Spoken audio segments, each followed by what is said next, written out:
welcome. Wapi makofi, let's do this. Let's do this. Let's do this.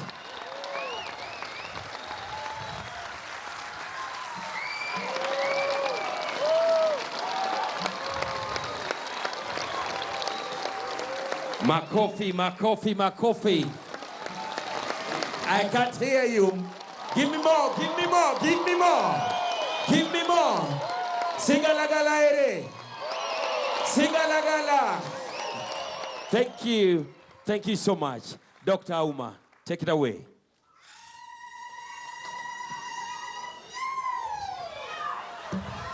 Erokamano uru, erokamano. Thank you very much. I'm tearful now because it's really amazing to have you all here, to have my young people, my kids here, my team, everybody who supported me.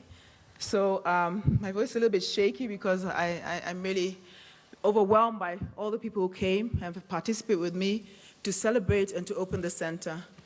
As Gregor said, and again, thank you to the Eagles, it has been a long journey, it's been a hard journey, it's been sometimes a painful journey, and it's been a very slow journey. That's the worst part, because I'm a bit of an impatient person, so the slow part was hardest.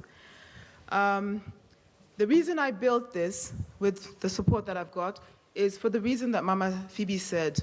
I want my community to start realizing how wealthy they are.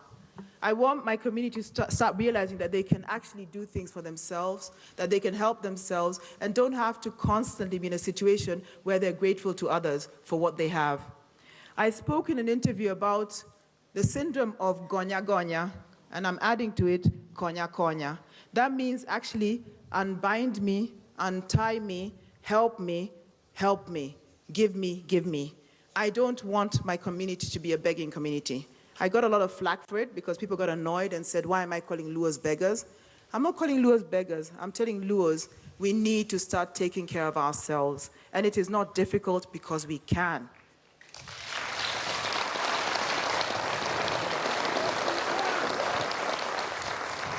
There's a lot of wealth here. The wealth has been shown in the film, so that cuts my speech down to half, which is good because I don't want to be too long. So you see what it is. The people can use that. There's also the human resource, the young people. People worry about having so many young people on the African continent, jobless, idle. I don't worry about having young people on the African continent. I say they're an opportunity, not a problem. They're not a challenge. We adults are the problem. We are the challenge because we don't create the jobs. We don't create the spaces for these young people to use their potential and actually be able to live a life that's dignified without having to be dependent on others. In other words, being poor. So I challenge the term, challenge what we think is poor and say we are not poor. And then I go a step further and I say poverty is no excuse. Even if you feel you are poor, you can still do something. There's so many opportunities. This is one of them. And there's a diverse number of opportunities that have been created here to show you that you can do something with your life. In particular, your rural young people, because they keep leaving. One of the reasons I built this center was because I asked the young people, what would make you stay? Why do you all run away? Why do you all leave? And they mentioned all the things they didn't have and they thought they would get in the city.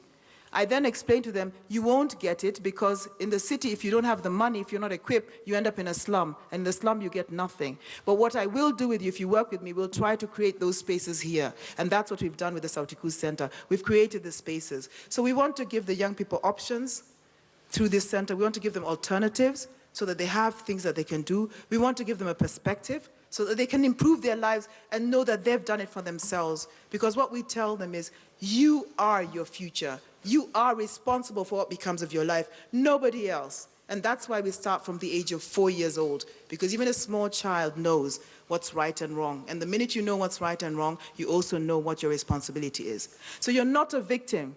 Let's stop, and I repeat it, even if I'm getting a lot of flack on social media, let us stop the gonya gonya, konya konya syndrome. I insist. And if you think you're mad at me for it, come and join me here. Let's work together, and I'll show you how not to do it, okay?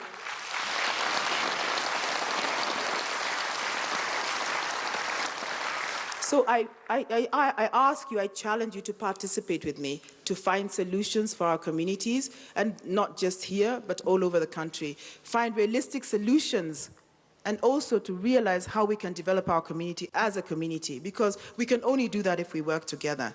So I challenge you to participate, be part of it, work with me. Don't exploit your communities, help your communities. So my pledge to you and my offer is, and I also give you an information, this is a pilot. It's only the beginning. As all who have come up here have said, we will continue the work. We will do this somewhere else. If anybody is as committed, as crazy, as, doesn't give up as I am, come, join me. We need you. We need to do this in other parts of the country, Central, everywhere else. All over Africa, actually. So I welcome you to join me. I want to express my gratitude and my thanks to all of those who have supported my vision, who've participated with me, who've listened to me, who've cried with me, who've advised me, who have supported me with funds. My donors, my sponsors, my partners, my family. You're too many to mention all of you, so please don't be offended if I don't. I'm also not good at protocol, so I'll probably get something wrong, so I'd rather not. So I'll just mention you as a whole, and only a few people will be mentioned by name. Another person I want to mention on a sadder note is our lead architect, Benjamin Mwangi, who just last Tuesday passed away in an accident. So he's not with us. I want to remember his family and tell them that our condolences are with them. And he's very missed because he was part of creating this. Every month for 3 years we met to make sure this thing happens. So to Benjamin's family, our condolences. On a better note, I would like to let you know that we're in discussions with Yale University on a partnership about emotional intelligence and how young people learn to live their life, their values, their ethics, so that we can create a community of young people who have civic conscience and can work forward towards improving their communities. I'm very excited about the prospects of having that collaboration. We're still talking, so it's not an announcement, it's just my saying, hey, yay, look, Yale is looking at us. So we hope to be able to work together.